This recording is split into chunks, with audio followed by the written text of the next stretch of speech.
Assalamualaikum warahmatullahi wabarakatuh. Saya Isnabila Khairunisa, NIM 4940200020. Saya dari kelas D3 Akuntansi A. Tujuan saya membuat video ini guna untuk memenuhi tugas ujian tengah semester mata kuliah akuntansi keuangan menengah. Sebelumnya saya sudah menyiapkan materi karena untuk mempersingkat waktu, di sini saya akan menjelaskan tentang laporan arus kas dan bagaimana cara mengerjakan arus kas kecil dengan metode fluktuatif. Pertama, saya akan menjelaskan laporan arus kas terlebih dahulu. Laporan arus kas adalah laporan yang menyajikan aliran kas perusahaan dari aktivitas operasi, investasi, dan pendanaan. Dengan adanya laporan ini, pemakai laporan keuangan dapat mengevaluasi perubahan aset neto entitas, struktur keuangan, termasuk likuiditas dan solvabilitas dan kemampuan entitas untuk menghasilkan kas di masa mendatang. Di bawah ini sudah ada soal kas kecil dan saya akan menjelaskannya dengan metode fluktuatif. Berikut ini adalah transaksi yang dilakukan oleh PT Adi Makmur pada tanggal 1 Maret. Dibentuk dana kas kecil dengan mengeluarkan cek nomor 17 sebesar 2 juta rupiah. Di sini kita tulis kas kecil pada kas di bank sebesar 2 juta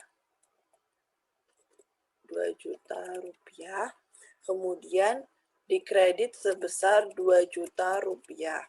Kemudian pada tanggal 10 Maret dibayar beban transportasi ke Semarang sebesar Rp50.000. Di sini kita tulis beban transportasi pada kas kecil sebesar Rp50.000.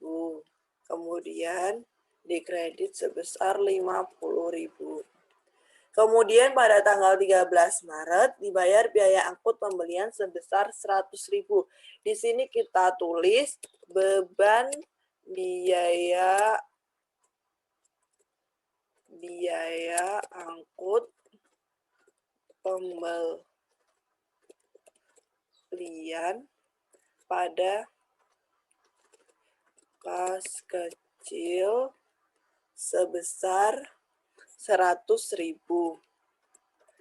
Kemudian dikredit sebesar Rp100.000. Kemudian pada tanggal 15 Maret dibeli perlengkapan kantor sebesar Rp150.000. Di sini kita tulis beban perlengkapan kantor pada kas kecil sebesar Rp150.000. Kemudian dikredit sebesar Rp150.000. Kemudian pada tanggal 20 Maret dibeli perlengkapan kantor sebesar Rp120.000.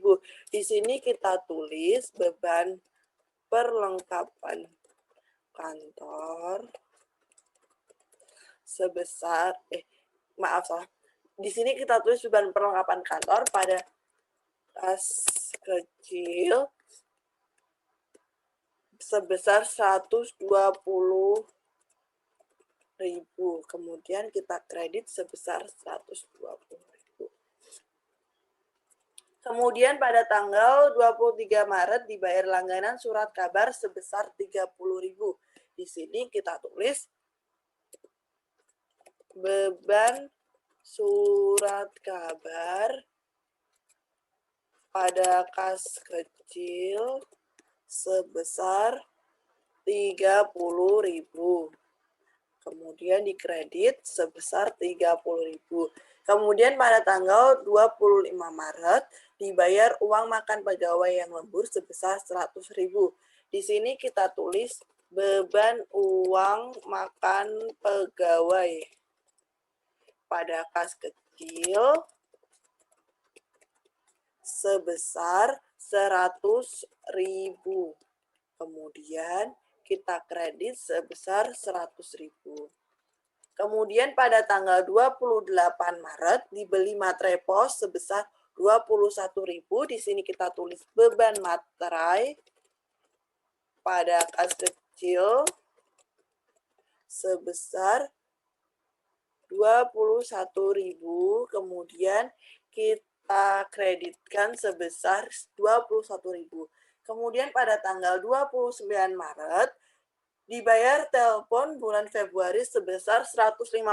Di sini kita tulis beban telepon pada kas kecil sebesar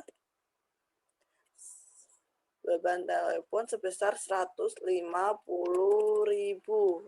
Kemudian kita kreditkan sebesar 150.000. Kemudian pada tanggal 31 Maret dibayar perlengkapan kantor sebesar 100.000. Di sini kita tulis beban perlengkapan kantor pada kas kecil sebesar 100.000.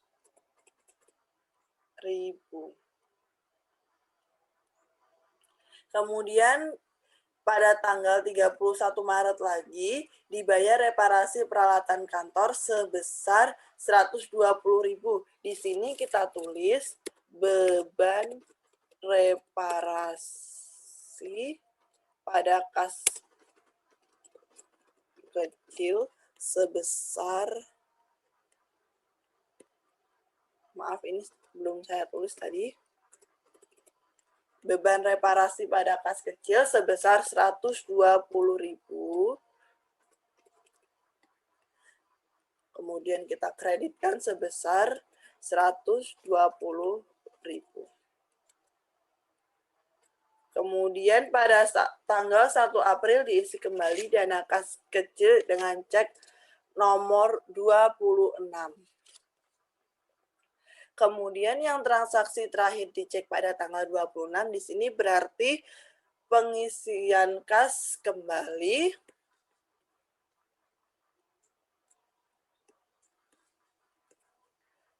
kas kecil pada kas di bank.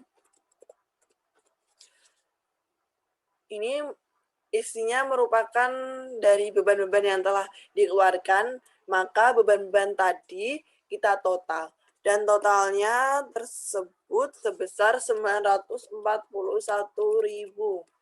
Dan kreditnya juga sama sebesar 941.000. Sekian penjelasan saya tentang laporan arus kas dan cara mengerjakan arus kas kecil dengan metode fluktuatif. Apabila saya ada kesalahan dalam pengerjaan dan penjelasan, saya mohon maaf sebesar-besarnya. Sekian dari saya. Wassalamualaikum warahmatullahi wabarakatuh.